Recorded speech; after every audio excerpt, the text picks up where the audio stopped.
Welcome back. പുതിയൊരു വ്ളോഗിലേക്ക് സ്വാഗതം ഗൈസ്. ഇപ്പൊ ഗുഡ് മോർണിംഗ് അല്ല ഗുഡ് ആഫ്റ്റർനൂൺ ആയി വരുന്നു. 12:15 ഗൈസ് എക്സാക്ട് ടൈം. എന്റെ വീട്ടിലാണെങ്കിൽ ഒരു കുളം ഉണ്ട്. അത് ഞാൻ നിങ്ങളെ ഇതുവരെ കാണിച്ചിട്ടില്ല. വലിയ ഭീമാകാരമായിട്ടുള്ള കുളമൊന്നുമില്ല, ഒരു ചെറിയ കുളം. അത് ഞാൻ കാണിച്ചു തരാം.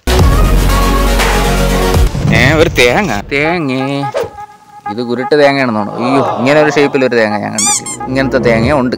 കിളിയുടെ ചുണ്ട് പോലെ ഇരിക്കണം, അത്രയും കൂർപ്പിച്ച്. ഇല്ല, മൂങ്ങേരല്ല, പരുന്ത്. ഇതിനെ ഒരു പരുന്തായിട്ട് ഇമാജിൻ ചെയ്താൽ പരുന്തിന്റെ ചുണ്ട് പോലെ ഇരിക്കുന്നു. അയ്യോ കൊത്തു. കുളം കാണാൻ പോകാം.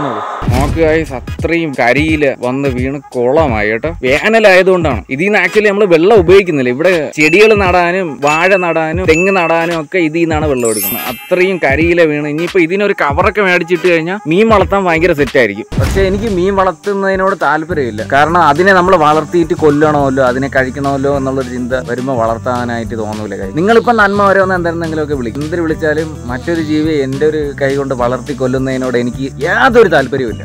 മഴ പെയ്യുന്ന ടൈമിലാണെങ്കിൽ ഈ കുളത്തിൽ നല്ല വെള്ളം ഉണ്ടായിരിക്കും ഗൈസ്, നിറഞ്ഞു തുളുമ്പും. എന്നാൽ വേനലായി കഴിഞ്ഞാൽ ഇതാണ് പ്രശ്നം. മുകളിൽ വലയൊന്നും വിരിച്ചിട്ടില്ലാത്തതുകൊണ്ട് ഡയറക്റ്റ് ആയിട്ട് മരത്തിൽ നിന്ന് വീഴുന്ന ഇലകൾ താഴെ വന്ന് വീണ് കുളം മൊത്തത്തിൽ അരുമ്പോ. എന്നാലും വറ്റൂല, അടി അറ്റത്ത് നല്ല ഊറ്റുണ്ട്. അപ്പൊ അതുകൊണ്ട് വെള്ളം അടിയറ്റത്തായാലും കുറച്ച് കാണും. ഈ കുളം വൃത്തിയാക്കണമെങ്കിൽ കമന്റ് ചെയ്യുക ഗൈസ്. ഒരു ദിവസം എങ്കിൽ നമുക്ക് അത് സെറ്റ് ചെയ്യുന്ന ഒരു വീഡിയോ എടുക്കാം. Comment below.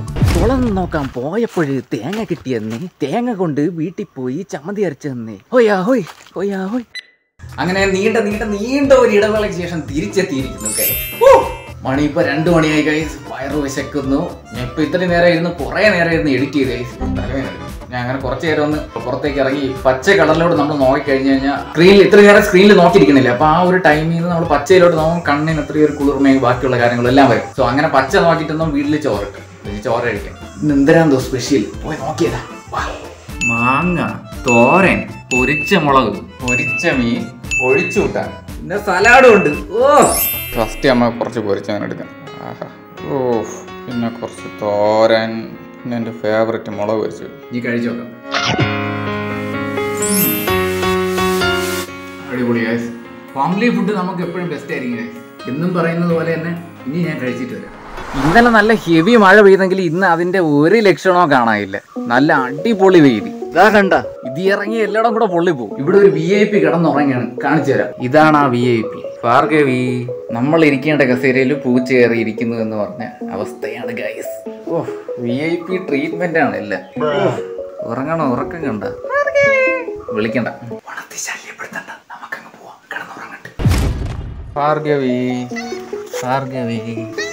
എണീച്ച? എവിടെ പോണ?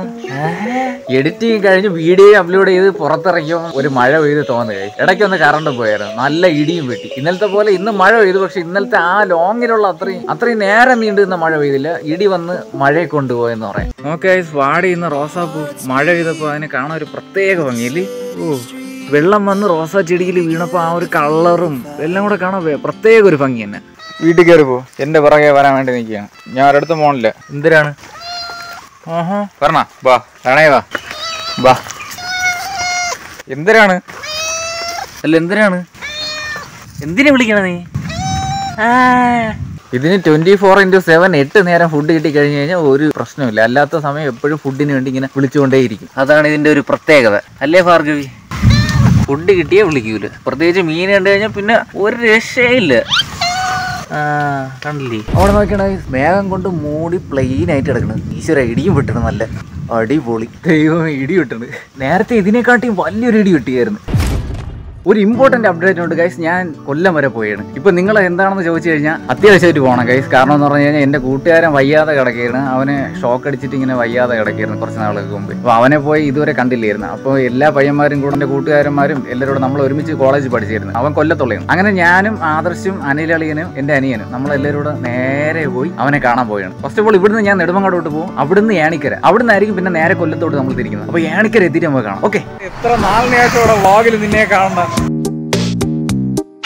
അന്യഗ്രഹ ജീവിയാടാ, മുഖം ഒന്ന് വെളി കാണിക്കൂലെന്ന്. അളി ആ നോട്ടം ഒന്നിട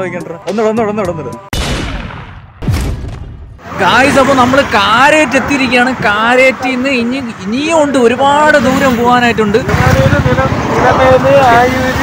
ഇതിൽ എന്റെ മുഖം കാണാൻ പറ്റുമെന്ന് പോലും എനിക്ക് അറിഞ്ഞുകൂടാ. എന്നാലും ഞാൻ എടുത്തു വെച്ചിരിക്കാം. ചിലപ്പോൾ മുഖം കണ്ടു കഴിഞ്ഞാൽ ഞാൻ ഇടാം. ഓക്കെ, അപ്പോൾ നമ്മൾ യാത്ര തുടരുകയാണ് ഗൈസ്.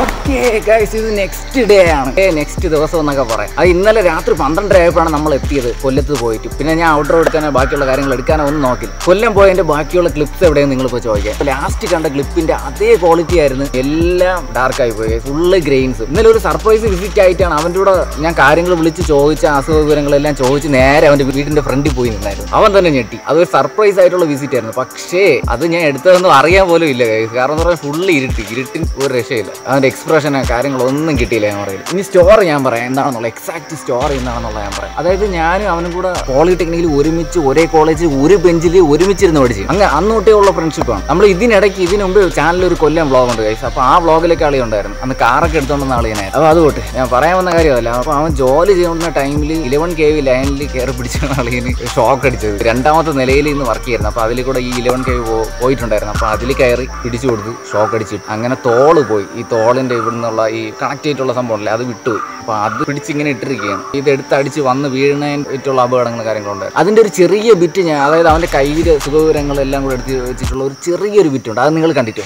ഓ ഇതല്ലേടാ. അല്ലാതെ നിന്റെ ഏത് തോളിനാണ് പ്രശ്നം? വയ്യാത്തവനെ കാണാൻ പോയപ്പോ രാത്രി 12 മണിക്ക് ആട് ജീവിതം കാണാൻ പോകും. നീയൊക്കെ വരുന്ന കാര്യം ഒരു വിവരം പറഞ്ഞില്ലല്ലേ? അത് നമുക്ക് സർപ്രൈസ് കൊടുക്കണ്ടേ? സർപ്രൈസ്. നിന്റെ വയ്യാത്ത കഴിഞ്ഞാണ് ഒരു ഷേക്കാനുണ്ട്. വയ്യാത്ത കൈ കണ്ടല്ലേ, അതാണ് നമ്മൾ ഏകദേശം 8 മണി സംതിങ് ആയി അവിടെ എത്തിയപ്പോൾ സർപ്രൈസ് ആയിട്ട് ചെന്ന് കയറി കൊടുത്തു. ആളെയും തന്നെ ഞെട്ടിപ്പോയി. പക്ഷെ അവിടെ ട്വിസ്റ്റ് ഉണ്ടായിരുന്നു ഗൈസ്. അതായത് അവനും ഫാമിലിയും കൂടെ ആട് ജീവിതം ടിക്കറ്റ് ബുക്ക് ചെയ്ത് വെച്ചിരിക്കുന്നത്. ആ സമയത്താണ് നമ്മൾ നേരെ ചെന്ന് കയറി ടിക്കറ്റ് ബുക്ക് ചെയ്ത് അവൻ 9:30 ഷോയ്ക്കും പോകാൻ വേണ്ടിയിരുന്നു. വളരെ കുറച്ച് നേരം സ്പെൻഡ് ചെയ്ത് അളിയൻ്റെ സുഖവിവരങ്ങളെല്ലാം തിരക്കി അളിയനെ കണ്ട് ബാക്കിയുള്ള കാര്യങ്ങളെല്ലാം പറഞ്ഞ് 9:30 മണിയായപ്പോൾ നമ്മൾ അവിടെ നിന്ന് ഇറങ്ങി. ഇനി അടുത്ത് ഞാൻ പറയുന്ന മെസ്സേജ് നിനക്ക് വേണ്ടിയുള്ളതാണ് അളിയ, കേട്ടോ. നിന്റെ ഈ കഷ്ടകാലങ്ങളെല്ലാം മാറിയിട്ട് നിനക്ക് നല്ലൊരു ടൈം ലൈഫിൽ വരട്ടെ എന്ന് ഞാൻ ഫസ്റ്റിലേ ആഗ്രഹിക്കുന്നു. അപ്പോൾ അതാണ് ഗൈസ് ഇന്നലെ കൊല്ലം പോയതിന്റെ എക്സാക്ട് സ്റ്റോറി എന്ന് പറയുന്നത്. അളിയ നീ പൂർണ്ണ ആരോഗ്യവാനായിട്ട് തിരിച്ചു വാ, ഞാൻ പ്രാർത്ഥിക്കാം. ഇതിനെന്നെ പഞ്ചിക്കിടരുത്. അപ്പോൾ വ്ളോഗ് ഇവിടെ വെച്ച് വൈൻഡ് അപ്പ് ചെയ്യണം ഗൈസ്. For the best. സംഭവിക്കുന്നതെല്ലാം നല്ലതിന്, സംഭവിച്ചുകൊണ്ടിരിക്കുന്നത് നല്ലതിന്, ഇനി സംഭവിക്കുന്നത് നല്ലതിന്. One idea life. Bye. Now it's finally time to see how this rivalry becomes a dynasty.